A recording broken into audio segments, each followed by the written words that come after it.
নমস্কার বন্ধুরা, সন্তু মানসী রান্নাঘরে সবাইকে স্বাগত। তোমাদেরকে আমি একটা নতুন ভিডিও বানিয়ে দেখাচ্ছি।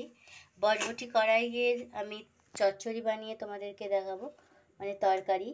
বরবটি কড়াইটাকে আমি লম্বা লম্বা করে কেটে নিয়েছি ছোটো ছোটো করে, আর এখানে আমি ছোটো ছোটো করে আলু কেটে নিয়েছি।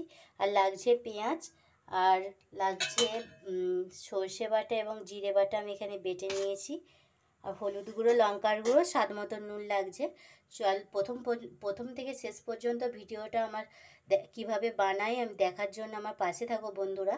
আর যারা নতুন বন্ধুরা আছে অবশ্যই সাবস্ক্রাইব করে দিও আর আমার পাশে থাকো, আর আমাকে এগিয়ে যাওয়ার জন্য আমাকে সাহায্য করো বন্ধুরা।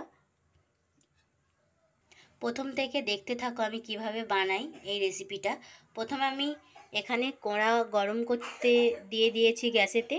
আমি এবার বটবটি কড়াইগুলোকে একটু ভেজে নেব, হালসিনিটা মেরে নেব।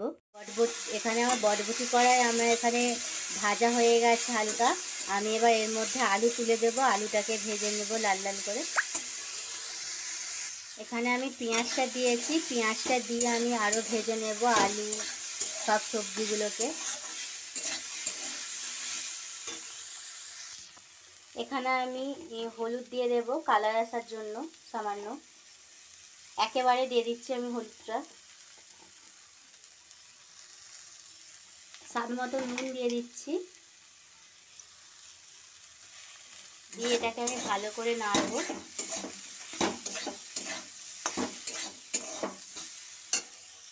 এখানে আমি বেটে রেখে দিয়েছিলাম জিরে আর সর্ষে আর লঙ্কার গুঁড়ো, আমি প্রয়োজন মতন স্বাদ মতন দিয়ে দিলাম। যতটুকু বন্ধুরা তোমরা ঝাল খেতে পারবে ততটুকুই দেবে আন্দাজ মতো। আমি আমার ঝাল যতটুকু খেতে পারবো আমি ততটুকুই দিয়েছি। মশলাগুলো সব একসঙ্গে মিশানোর পর আমি অল্প একটু জল দিয়ে দেব। জল দিয়ে দিলাম, জল দিয়ে একটুখানি এটা নাড়বো আমি। এখানে আমি প্রয়োজন মতন সেদ্ধ হওয়ার জন্য জল দিয়ে দিয়েছি। সিদ্ধ হয়ে গেলে আমার রেডি হয়ে যাবে বটবটি কড়াইয়ের চচ্চড়ি বা তরকারি। আমি এবার ঢাকনা দিয়ে দিচ্ছি। দেখো বন্ধুরা, আমার আলুটাও সেদ্ধ হয়ে গেছে, সবজিটাও সেদ্ধ হয়ে গেছে। আমি এবার নামিয়ে নিচ্ছি, এরকম রস রস থাকবে এটা। নামিয়ে নিয়ে দেখাচ্ছি কেমন হয়েছে।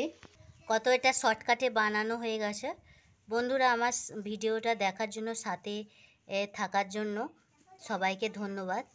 আর অবশ্যই লাইক কমেন্ট শেয়ার করতে বন্ধুরা ভুলবেন না। আর সাবস্ক্রাইব তো করেই দেবে বন্ধুরা, আমার পাশে থাকো। আমি এখানে এই ভিডিওটা শেষ করছি।